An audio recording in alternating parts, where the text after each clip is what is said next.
Saya pernah berpikir bahwa cinta sejati tak akan pernah pudar, bahkan di tengah badai kehidupan yang paling ganas. Sampai hari itu datang ketika teman sekamarku, orang yang kucintai lebih dari apapun, bangun dari koma dan memandangku seperti orang asing, tanpa sedikit pun ingatan tentang malam-malam penuh gairah yang kita bagi. Dan sekarang, dengan rahasia yang tumbuh di dalam perutku, aku bertanya-tanya, jika dia tak ingat, lalu siapa ayah dari anak ini? Hari itu dimulai seperti biasa di asrama mahasiswa di Jakarta. Udara panas menyengat, suara klakson ojek online bergema di luar jendela kamar kecil kami. Aku, Arya, mahasiswa semester akhir jurusan sastra di Universitas Indonesia, sedang menyeduh kopi hitam pekat ketika Budi masuk, membawa tas ransel penuh buku. "Selamat pagi, bro," katanya sambil tersenyum lebar, mata coklatnya berbinar seperti biasa. "Kami sudah tinggal bersama selama 2 tahun, sejak awal kuliah. Awalnya hanya teman sekamar biasa, tapi lambat laun, sesuatu tumbuh di antara kami. Sesuatu yang tak bisa kugambarkan selain sebagai api yang membara pelan-pelan." Budi adalah tipikal pemuda Indonesia, tinggi, kulit sawo matang, dengan senyum yang bisa melelehkan hati siapa saja. Dia jurusan teknik, pintar tapi santai, selalu bercanda tentang mimpi-mimpinya membangun jembatan di pulau-pulau terpencil. Aku lebih pendiam, suka membaca puisi Chairil Anwar di malam hari, sambil mencuri pandang ke arahnya yang tidur. Kapan tepatnya aku jatuh cinta padanya? Mungkin saat hujan deras mengguyur Jakarta, dan kami terjebak di kamar, berbagi cerita tentang masa kecil di kampung halaman. Dia dari Surabaya, aku dari Bandung.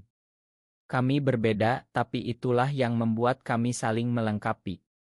Malam itu, setelah ujian akhir, kami minum bir di warung pinggir jalan.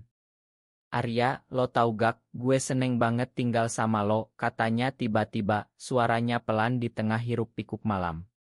Hatiku berdegup kencang. "Kenapa?" tanyaku, berusaha terdengar biasa. "Karena lo bikin gue merasa lengkap." Kata-katanya seperti petir di dada. Kami pulang, dan di kamar gelap, tangannya menyentuh tanganku. Itu adalah awal dari segalanya. Ciuman pertama, pelukan yang hangat, tapi kami tak pernah melangkah lebih jauh dari yang seharusnya. Hanya perasaan, hanya janji diam-diam di antara kami. Tapi kehidupan tak pernah adil. Beberapa bulan kemudian, kecelakaan itu terjadi. Budi naik motor ke kampus, hujan deras membuat jalan licin. Mobil truk menabraknya dari samping. Aku ingat suara telepon dari rumah sakit, bagaimana kakiku gemetar saat berlari ke sana. "Dia koma," kata dokter, dan dunia runtuh di sekitarku. Selama seminggu aku duduk di samping tempat tidurnya, memegang tangannya, berbisik cerita tentang kami. "Bangunlah, Budi. Kita masih punya banyak mimpi." Ketika dia akhirnya sadar, matanya terbuka pelan. "Siapa lo?" tanyanya, suaranya serak. Hatiku hancur. Dokter bilang amnesia, ingatan jangka pendek hilang total. Dia ingat nama orang tuanya, ingat sekolahnya, tapi tak ingat aku. Tak ingat kami. "Gue teman sekamar lo, Budi," kataku menahan air mata. Dia mengangguk, tapi tatapannya kosong. Sejak saat itu, segalanya berubah.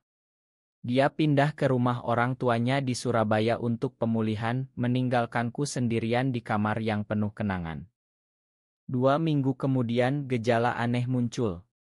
Mual di pagi hari, lelah yang tak biasa. Aku pikir stres, tapi tes kehamilan dari apotek membuatku shock. Positif. Bagaimana mungkin?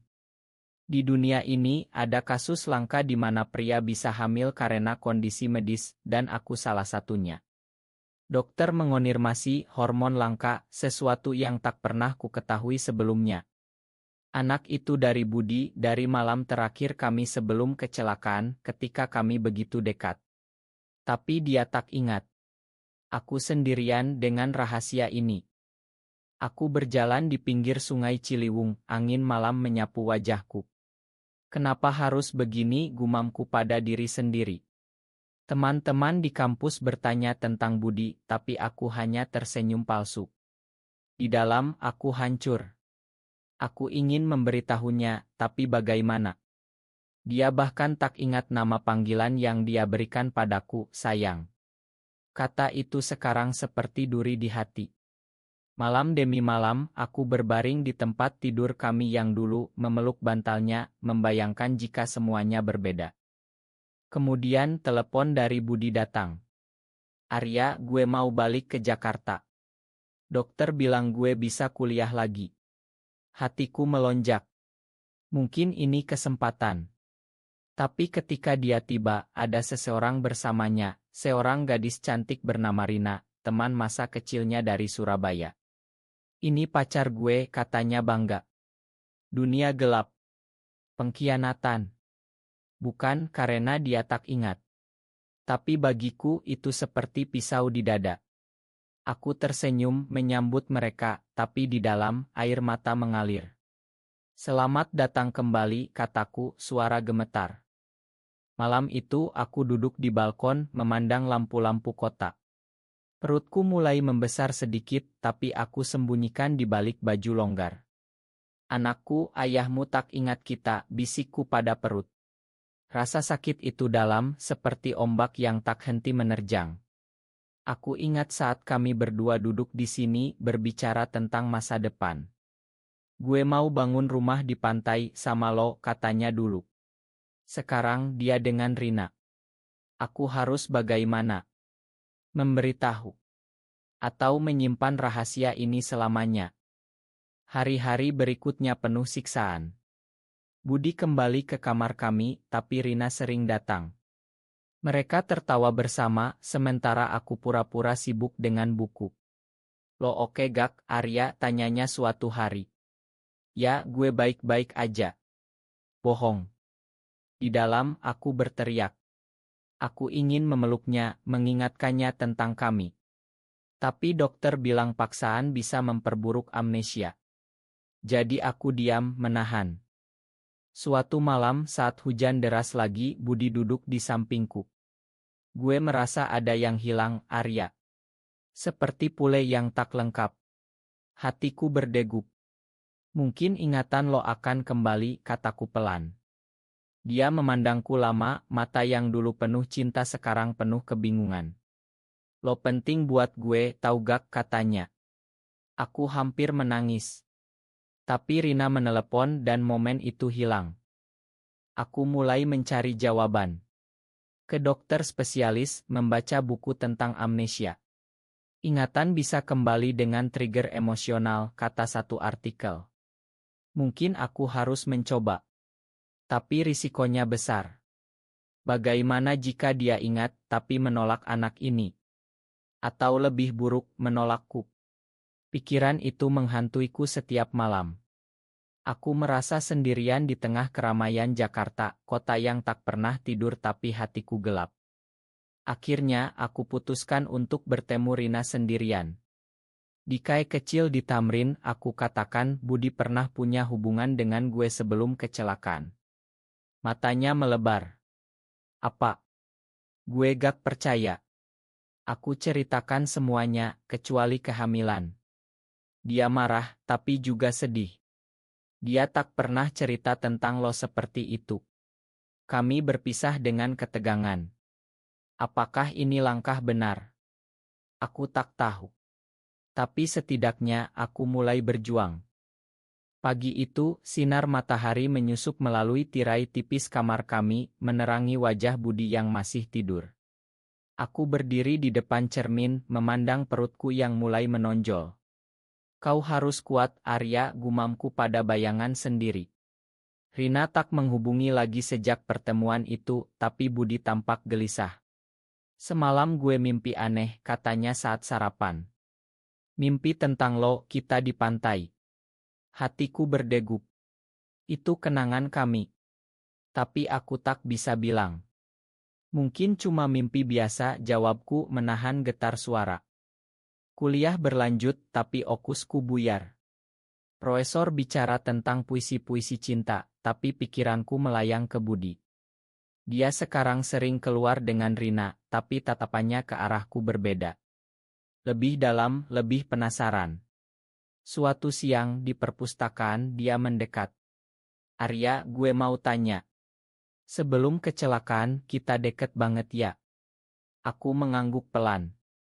Ya, kita sahabat baik. Bohong lagi. Tapi aku takut kehilangannya total. Malam itu badai datang. Hujan deras mengguyur seperti malam pertama kami. Budi duduk di lantai memandang oto lama di ponselnya. Ini oto kita di Monas. Gue ingat sedikit.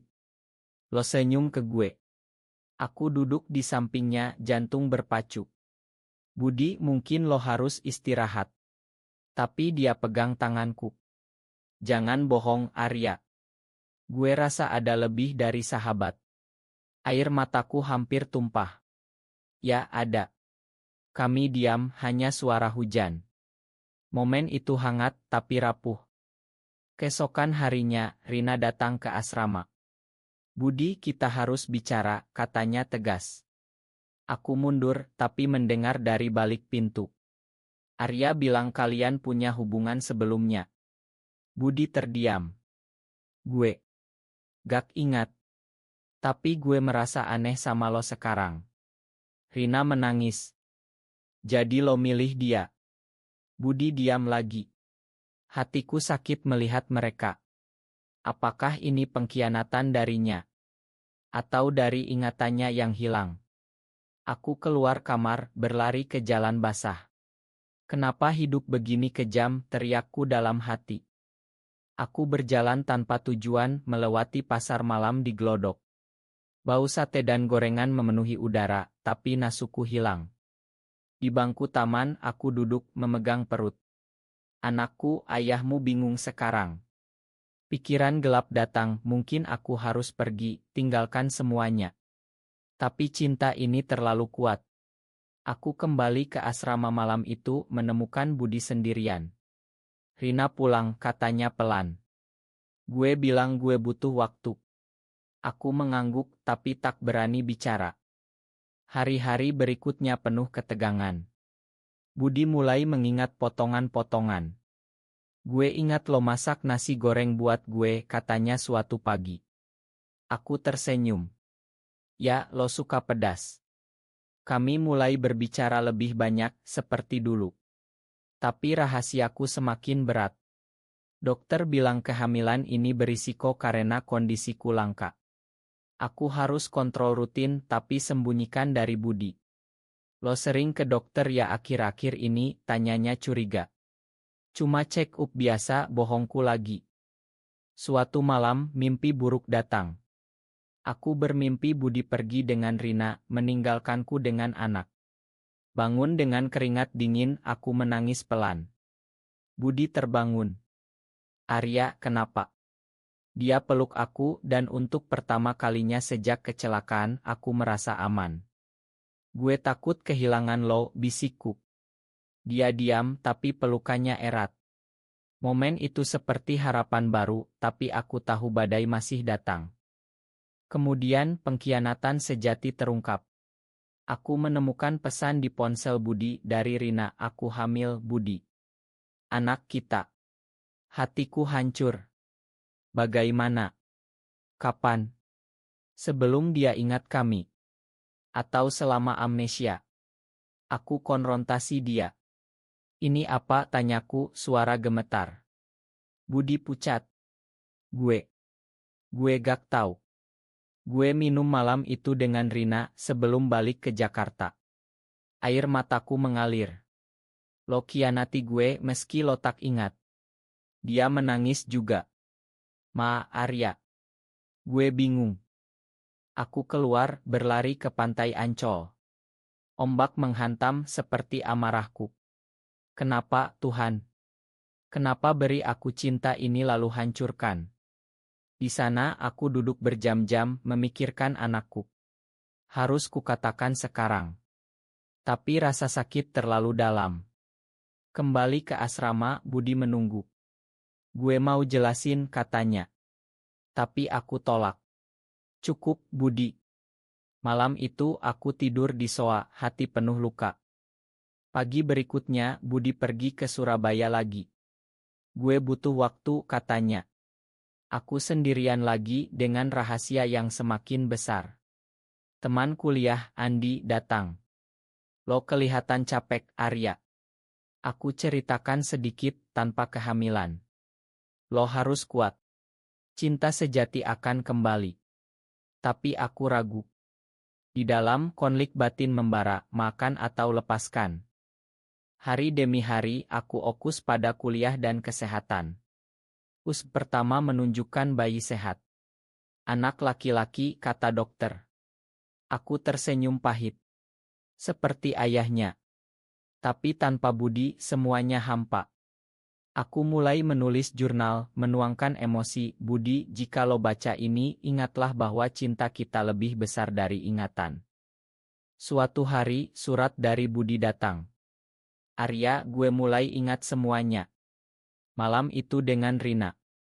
Itu kesalahan. Gue tak hamilkan dia, itu bohong untuk buat gue tinggal sama dia. Hatiku melonjak. Tapi masih ada rahasiaku. Apakah saatnya? Aku telepon dia. Kembalilah, Budi. Suaranya gemetar. Gue akan.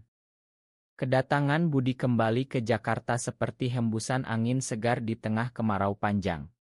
Dia berdiri di depan pintu asrama, tas di bahu, mata penuh penyesalan. Arya, gue ingat sekarang. Semuanya. Kata-katanya seperti obat bagi luka hatiku. Aku peluk dia erat, air mata mengalir. Jangan pergi lagi, bisikku. Tapi rahasiaku masih tersimpan seperti bom waktu. Gue janji, jawabnya, suara penuh emosi. Kami duduk di kamar, berbicara berjam-jam. Budi ceritakan bagaimana ingatannya kembali, mimpi-mimpi, oto-oto, bahkan aroma kopiku yang dulu. Gue ingat ciuman pertama kita di bawah hujan. Aku tersenyum, tapi hati gelisah. Dan Rina, tanyaku hati-hati. Itu kesalahan. Gue mabuk, tapi tak ada apa-apa. Dia bohong untuk pisahkan kita. Rasa lega datang, tapi juga marah. Pengkhianatan dari luar, bukan dari dia. Malam itu kami tidur berdampingan seperti dulu. Tapi aku tak bisa tidur. Perutku semakin besar, baju longgar tak bisa sembunyikan lagi. Besok aku harus bilang, pikirku. Pagi datang, kami sarapan bersama. Budi, ada yang harus gue ceritain.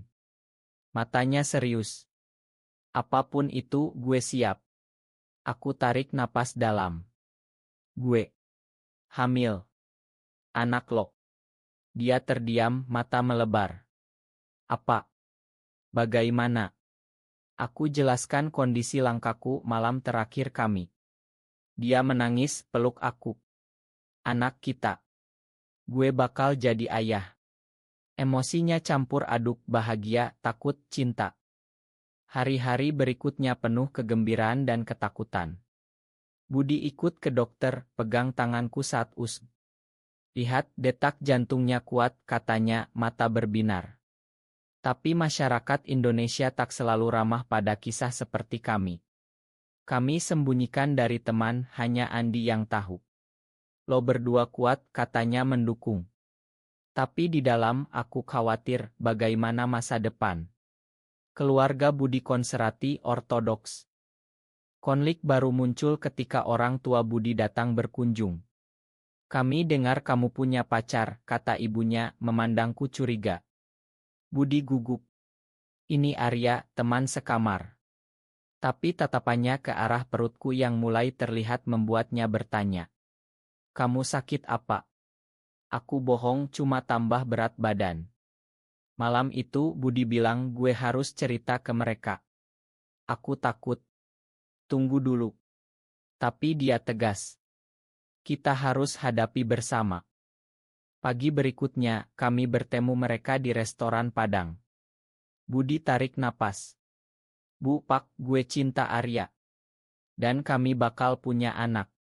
Hening. Ayahnya marah. Apa ini? Ini dosa. Ibunya menangis. Kalian gila. Budi berdiri. Ini cinta kami. Terima atau tidak, kami akan maju. Mereka pergi dengan amarah.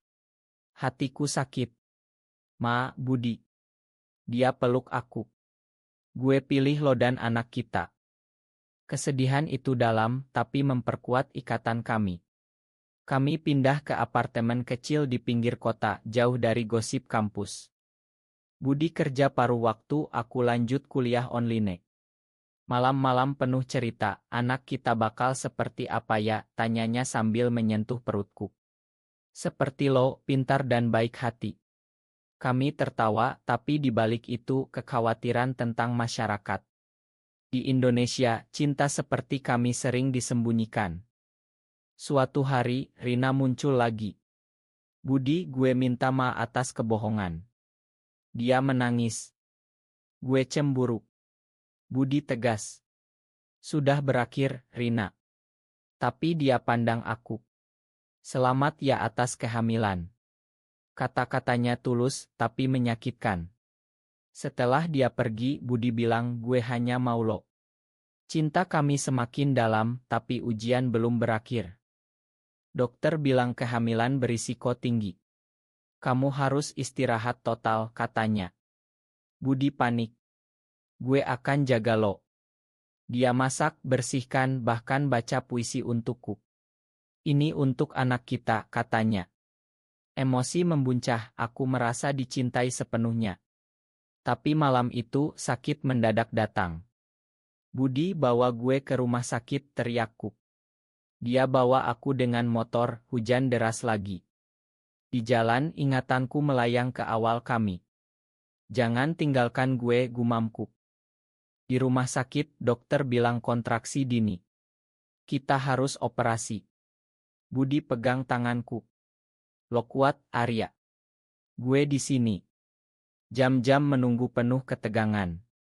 Akhirnya, bayi lahir, laki-laki kecil, sehat. Budi menangis saat pegang dia. Terima kasih, sayang. Momen itu penuh keajaiban, tapi juga awal tantangan baru. Pulang ke apartemen, kami belajar jadi orang tua. Bayi kami namai Cakra, artinya roda kehidupan. Tapi orang tua Budi tak hubungi. Mereka akan paham suatu hari, kataku. Budi mengangguk, tapi matanya sedih. Konflik batinnya dalam, antara keluarga dan cinta. Gue tak menyesal, katanya. Hari demi hari, kami bangun rutinitas. Budi kerja, aku jaga Cakra. Malam-malam penuh pelukan, cerita tentang mimpi. Kita akan ke pantai, seperti dulu, katanya. Cinta kami lebih kuat, ditempa api ujian. Tapi bayang pengkhianatan masa lalu masih ada, membuatku waspada. Hidup dengan Cakra seperti mimpi yang jadi nyata, tapi penuh duri. Bayi kecil itu menangis malam hari, dan Budi bangun, menggendongnya dengan lembut. Ayah di sini, bisiknya. Aku memandang mereka, hati penuh cinta. Tapi di luar, dunia tak ramah. Gosip di kampus menyebar, Arya dan Budi. Mereka punya anak. Teman-teman menjauh, hanya Andi yang setia. Lo berdua inspirasi, katanya. Tapi tekanan itu berat. Suatu hari, orang tua Budi datang tanpa pemberitahuan. Kami mau lihat cucu, kata ibunya pelan. Ayahnya diam, tapi matanya lembut saat lihat Cakra. Dia mirip kamu kecil, gumamnya pada Budi. Kami duduk, bicara hati ke hati. Kami takut dosa, kata ibunya. Budi jawab, cinta bukan dosa, Bu. Ini anugerah. Air mata mengalir. Akhirnya, mereka peluk kami. Makan kami. Rekonsiliasi itu manis, seperti madu setelah pahit. Tapi kebahagiaan tak bertahan lama. Rina muncul lagi, kali ini dengan ancaman. Gue punya bukti malam itu, katanya di telepon. Gue bisa rusak reputasi kalian. Budi marah. Apa maumu? Uang atau gue sebarkan? Pengkhianatan baru, lebih kejam. Kami panik. Kita harus hadapi, kataku. Budi setuju. Kami laporkan ke polisi tapi bukti tipis. Malam itu aku tak tidur, memeluk Cakra. Dunia kejam, nak. Hari pengadilan kecil datang. Rina datang dengan pengacara. Ini pemerasan, kata hakim. Tapi dia tunjukkan oto ambigu. Budi berdiri. Itu sebelum ingatan gue kembali. Tapi sekarang gue pilih keluarga gue. Hakim memutuskan mendukung kami. Rina pergi dengan malu. Kemenangan itu pahit tapi memperkuat kami. Tak ada lagi rahasia, kata Budi. Hidup berlanjut. Aku lulus kuliah, Budi dapat kerja di perusahaan konstruksi. Kami pindah ke rumah kecil di Bogor, lebih tenang. Cakra tumbuh, belajar berjalan. Ayah. Papa panggilnya, memanggil kami berdua. Hati penuh kehangatan. Tapi konflik batin masih ada, aku takut masyarakat tolak kami. Di masjid orang memandang aneh. Kita harus kuat, kata Budi. Suatu malam Budi ajak aku ke pantai. Seperti mimpi kita dulu.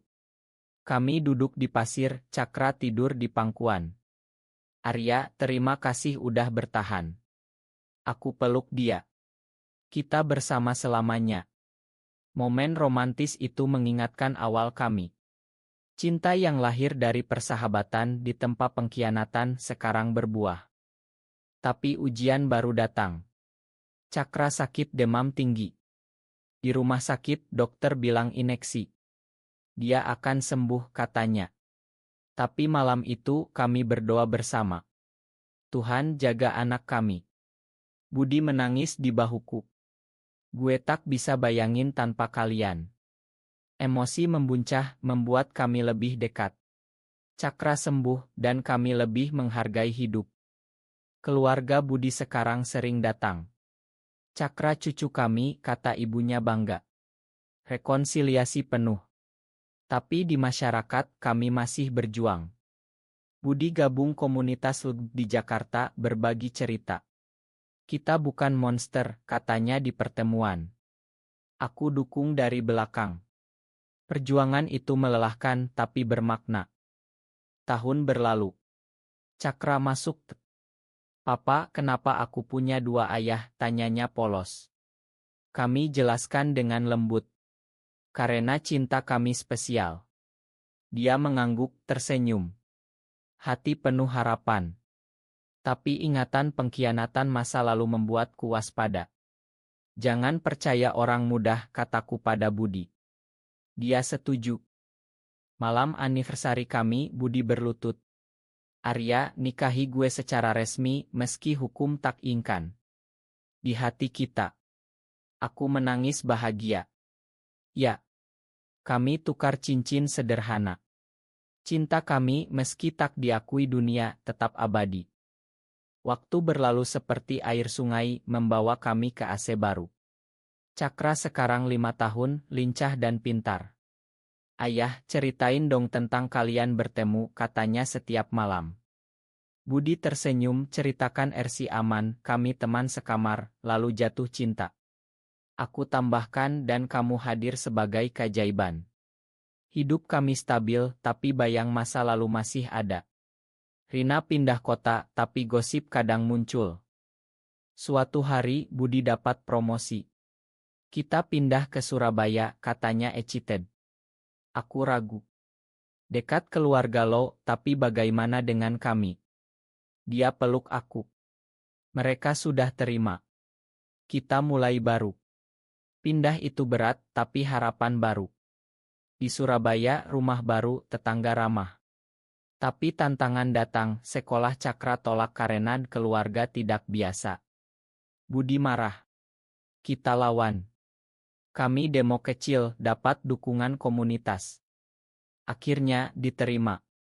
Kemenangan kecil, tapi berarti. Hidup di Surabaya penuh warna. Kami jalan-jalan ke Gunung Bromo, Cakra excited lihat sunrise. Indah ya, Papa. Aku memandang Budi, mata penuh cinta. Ya, seperti hidup kita. Tapi konflik batin muncul lagi, aku takut kehilangan. Bagaimana jika ingatan lo hilang lagi, tanyaku suatu malam. Budi tersenyum.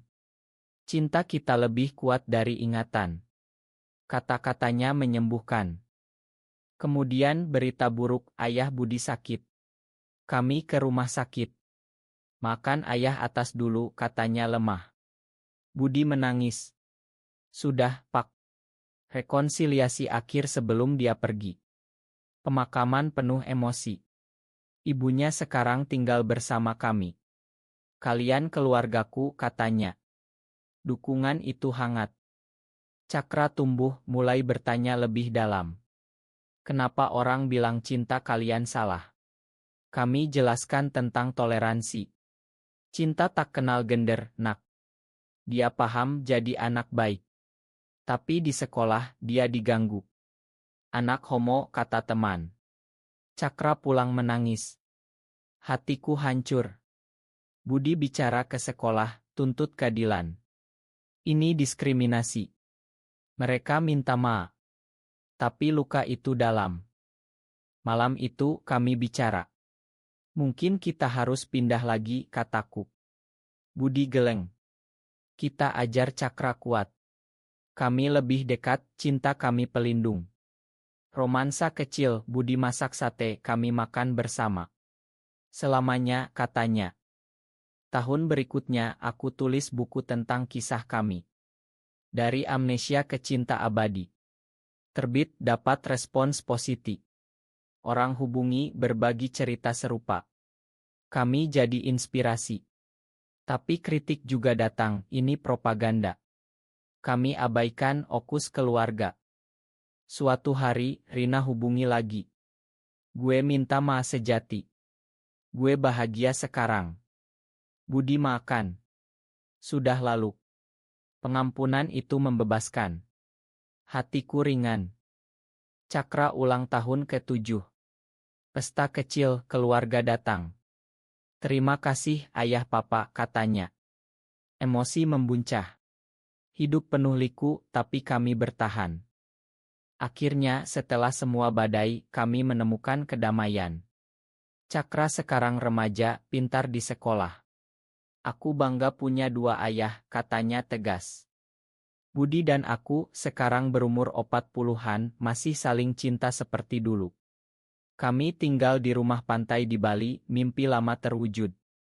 Ombak menyanyi setiap pagi, mengingatkan perjuangan kami.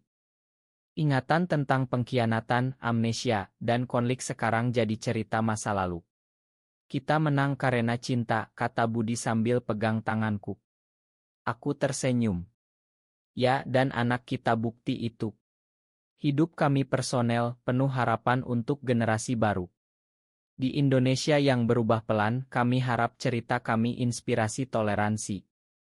Kisah ini berakhir dengan pesan, cinta sejati tak kenal batas, meski dunia tolak. Kami bahagia dalam pelukan satu sama lain selamanya.